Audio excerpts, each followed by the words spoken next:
Months bled into a year. Mary sat by the large bay window of her room, watching the autumn leaves turn from vibrant gold to a withered, brittle brown before dropping to the cold earth. Her mind, fractured by time, often drifted back to the small apartment. She could hear the clack, clack, clack of her old sewing machine. She could feel the phantom weight of a toddler sleeping against her chest. One afternoon, a young volunteer nurse named Sarah sat beside her. "Mary, you have such a beautiful son in that photo. He must visit you all the time." Mary looked at the photograph of the little boy who once promised he would buy her a castle when he grew up. A single tear, slow and heavy, traced the deep lines of her wrinkled cheek. The sewing machine in Mary's small room didn't just hum, it breathed. For 30 years, its rhythmic clack, clack, clack was the heartbeat of the house. When Mary was pregnant with her son, David, the doctor had told her she was severely anemic. "You need to rest, Mary. Your body is giving everything it has to the baby. He is quite literally draining your lifeblood to build his own." Mary had simply smiled, pressing a worn, calloused hand against her swollen abdomen. She didn't care about the dizziness or the aching bones.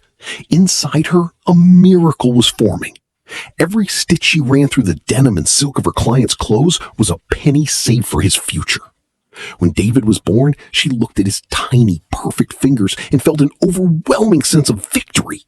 She had traded her youth, her health, and her own dreams of going to college, but she had produced a masterpiece.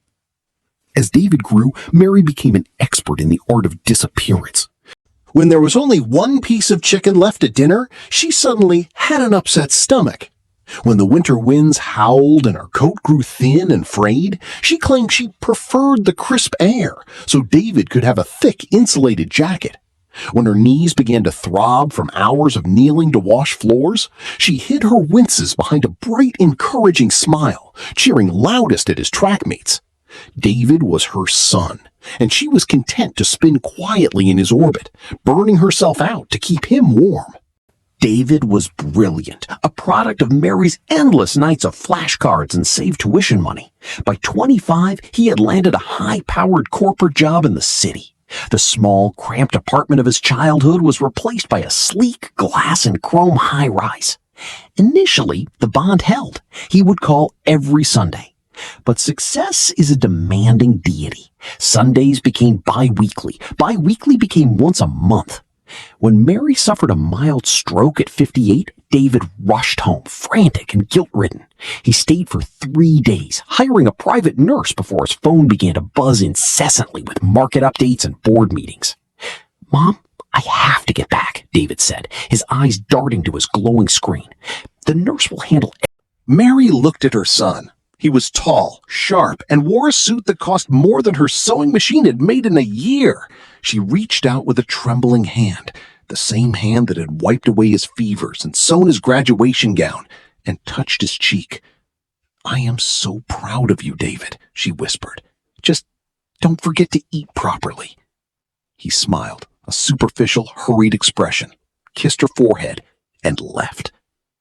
The silence that settled into the house was heavier than the stroke.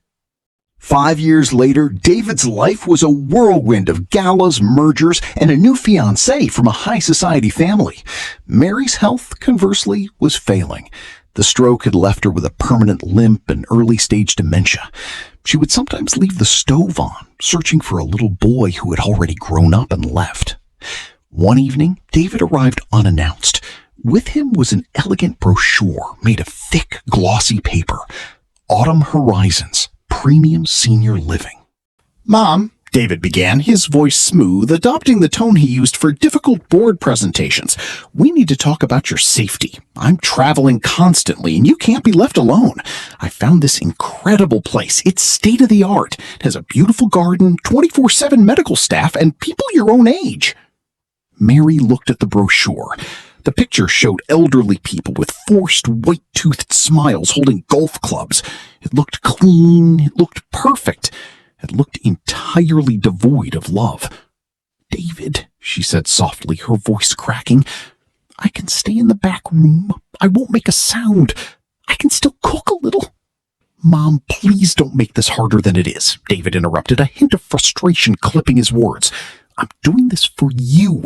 I can't be worrying about you burning the house down while I'm closing a deal in London. It's a top-tier facility. I'm paying a fortune for it. He genuinely believed his wealth was an acceptable substitute for his presence. He was paying his debt in currency, oblivious to the fact that love is only transacted in time. Moving day was quiet. Mary brought only a small suitcase and a framed photograph of David at age 7, holding a messy, hand-painted Mother's Day card. Autumn Horizons was exactly as advertised, pristine, white, and sterile.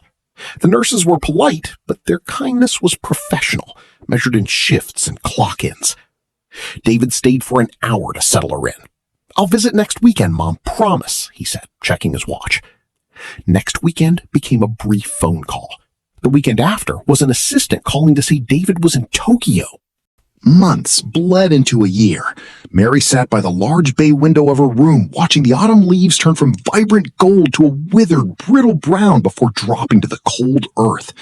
Her mind, fractured by time, often drifted back to the small apartment. She could hear the clack, clack, clack of her old sewing machine. She could feel the phantom weight of a toddler sleeping against her chest. One afternoon, a young volunteer nurse named Sarah sat beside her. "Mary, you have such a beautiful son in that photo. He must visit you all the time." Mary looked at the photograph of the little boy who once promised he would buy her a castle when he grew up. A single tear, slow and heavy, traced the deep lines of her wrinkled cheek. "I gave him my blood," Mary whispered, her voice barely a breath. "I gave him my youth, my knees, my nights, and my joy. I built his bones from my own." She turned her faded eyes to the empty driveway of the facility. "And he gave me a room with a view of the sunset so he wouldn't have to watch me fade." The pity of it wasn't the white walls or the lonely room. The true tragedy was that David, surrounded by his millions, was too poor to understand what he had thrown away.